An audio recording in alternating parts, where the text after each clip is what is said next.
કેટલાક ખેડૂતોએ વાવણીની શરૂઆત કરી દીધી છે અને કેટલાક ખેડૂતો એવા પણ છે કે જે હજુ વરસાદની ધીમી ધારે રાહ જોઈને બેઠા છે, તો એ લોકોએ શું શરૂઆત કરી દેવી જોઈએ કે હજુ પણ રાહ જોવી જોઈએ? તો જેને પાણીની વ્યવસ્થા નથી એમણે અત્યારે ચોમાસાનો વરસાદ પડશે ને એમાં જ વાવણી કરવાની હોય તો એડવાન્સમાં કોરા ખેતરમાં બિયારણ ન નાખવું જોઈએ. જૂનના છેલ્લા અઠવાડિયામાં બધા જ વિસ્તારમાં વાવણી લાયક વરસાદ થઈ જવાનો છે, છતાં પણ જ્યાં સુધી વરસાદ ન પડે ત્યાં સુધી ખેડૂતોએ વાવેતર ન કરવું જોઈએ. અને જો એના વિસ્તારમાં કદાચ પૂરતો વરસાદ પડવામાં 2-5 દિવસ લેટ થતું હોય તો જે એની પાકની પેટર્ન છે એ ચેન્જ કરવી જોઈએ. ખાસ કરીને જૂન મહિનામાં વાવણી થાય એ મિત્રો તો લાંબા ગાળાની ટૂંકા ગાળાની બંને વેરાયટી વાવી શકે.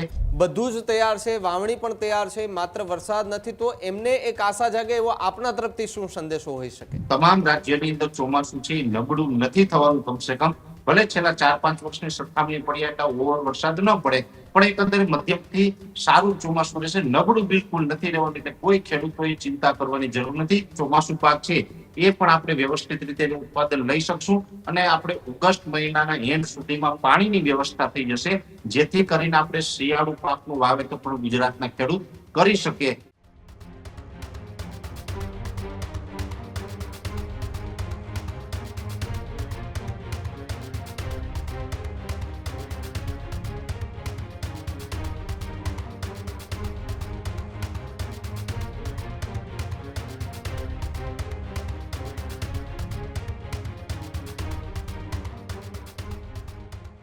કેટલાક ખેડૂતોએ વાવણીની શરૂઆત કરી દીધી છે અને કેટલાક ખેડૂતો એવા પણ છે કે જે હજુ વરસાદની ધીમી ધારે રાહ જોઈને બેઠા છે, તો એ લોકોએ શું શરૂઆત કરી દેવી જોઈએ કે હજુ પણ રાહ જોવી જોઈએ?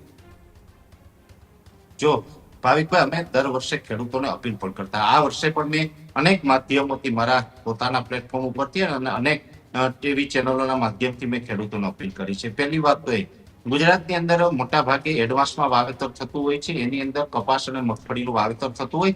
જે ખેડૂતોને પાણીની વ્યવસ્થા હોય એ કપાસ અને મગફળીનું વાવેતર કરતા હોય છે, જેને આપણે ઓરવીને વાવેતર કર્યું એવું કહી શકાય. એટલે એવું વાવેતર ગુજરાતની અંદર ઘણી જગ્યાએ થઈ ચૂક્યું છે.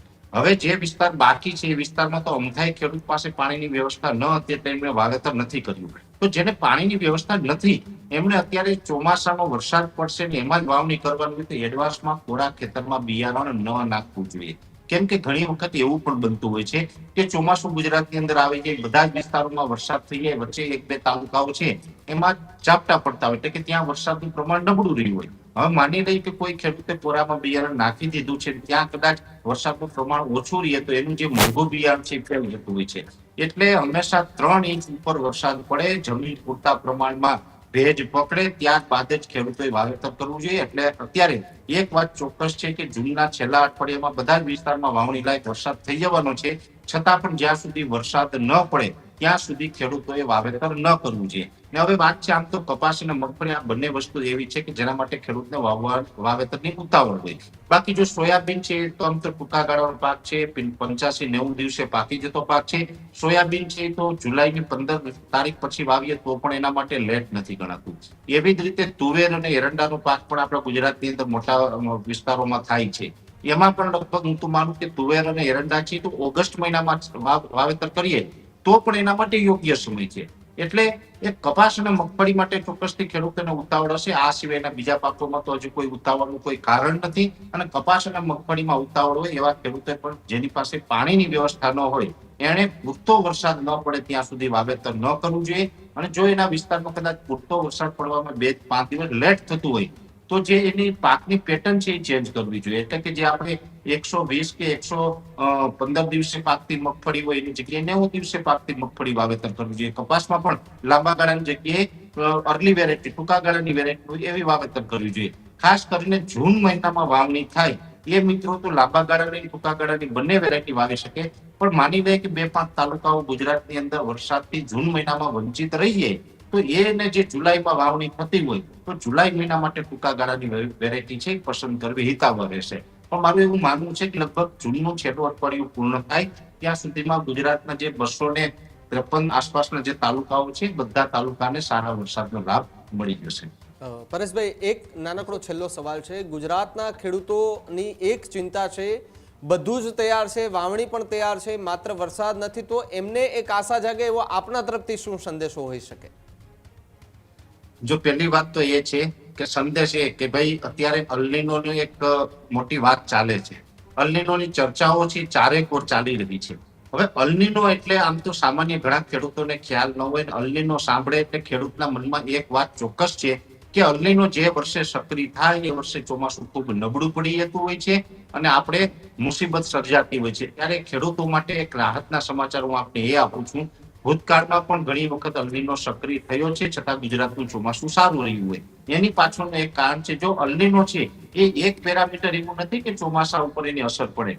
અલ્નિનો હોય, લાનીના છે, એમજેઓ છે, આઈઓડી છે, અલગ અલગ જે પેરામીટરો છે, બીજા પેરામીટરો પોઝિટિવ હોય તો પણ ઘણી વખત આપણું ચોમાસું સારું જતું હોય છે. અને આ વર્ષની વાત કરવા જઈએ તો આ વર્ષે ભલે અલ્નિનો સક્રિય થઈ રહ્યો છે પણ આઈઓડી એટલે કે જે ઇન્ડિયન ઓશન ડિપોલ છે એ પોઝિટિવ રહેવાનો છે. હવે અલ્નિનો એટલે કે પ્રશાંત મહાસાગરનું તાપમાન છે એની સ્થિતિને આપણે અલ્નિનો કહીએ છીએ. જ્યારે આઈઓડી એટલે કે હિન્દ મહાસાગરનું જે તાપમાન છે એને આઈઓડી કહેવામાં આવે છે. અને હિન્દ મહાસાગરનું ટેમ્પરેચર છે એ ફેવરેબલ કન્ડિશનમાં ચોમાસા દરમિયાન જોવા મળશે, જેને કારણે અરબ સાગરની અંદર બેક ટુ બેક સિસ્ટમો બનતી રહેશે અને અરબ સાગરને કાંઠે આવેલા તમામ રાજ્યની અંદર ચોમાસું છે નબળું નથી થવાનું. કમસે કમ ભલે છેલ્લા 4-5 વર્ષની સરખામણી પડીએ એટલે ઓવર વરસાદ ન પડે પણ એકંદરે મધ્યમથી સારું ચોમાસું રહેશે. નબળું બિલકુલ નથી રહેવાનું. એટલે કોઈ ખેડૂતોએ ચિંતા કરવાની જરૂર નથી. અરબ સાગરના કાંઠે ગુજરાત પણ આવેલું છે અને ગુજરાતની અંદર પણ 90 થી લઈને 92-93% સુધીના વરસાદ પડે તેવી પૂરી શક્યતાઓ છે, જેથી કોઈ ખેડૂતોએ ચિંતા કરવાની નહીં. ચોમાસું પાક છે એ પણ આપણે વ્યવસ્થિત રીતે એનું ઉત્પાદન લઈ શકશું અને આપણે ઓગસ્ટ મહિનાના એન્ડ સુધીમાં પાણીની વ્યવસ્થા થઈ જશે, જેથી કરીને આપણે શિયાળુ પાકનું વાવેતર પણ ગુજરાતના ખેડૂત કરી શકે. આ પ્રકારનું અમને આગળનું ચોમાસું દેખાઈ રહ્યું છે. ભાવિકભાઈ, ખેડૂત ભાઈઓ છે ખેતરમાં ડ્રોન ઉડાવતા હોય છે ત્યારે આપણે એક પ્રશ્ન સતાવતો હોય છે કે જે આપણે અત્યાર સુધી જીપીએસ ટેકનોલોજી વાળા ડ્રોન વાપર્યા છે, જેથી કરીને મોબાઈલ ટાવર છે અથવા તો હાઈ ટેન્શન લાઈન પસાર થતી હોય, કોઈ વૃક્ષો હોય, ત્યારે જે જીપીએસ ટેકનોલોજી વાળા ડ્રોન છે એમાં ટકરાય અને ટ્રેસ થાય છે. પણ એગ્રીઓન લાવ્યું છે જીએનએસએસ ટેકનોલોજી ડ્રોન, જેથી કરીને એ ડ્રોન છે એ કોઈ જગ્યાએ ટકરાય નહીં, પોતાની રીતે જ ડિસિઝન લે છે અને મૂવ થઈ જાય છે, જેથી કરીને જીએનએસએસ ટેકનોલોજી ડ્રોન છે એ વાપરવાનો આગ્રહ રાખો. અત્યારે જ ન્યૂઝરૂમ ગુજરાતની યુટ્યુબ ચેનલને સબસ્ક્રાઇબ કરો અને ઇન્સ્ટાગ્રામ અને ફેસબુક પર ફોલો કરો. અપડેટ રહો, સત્યની સાથે રહો.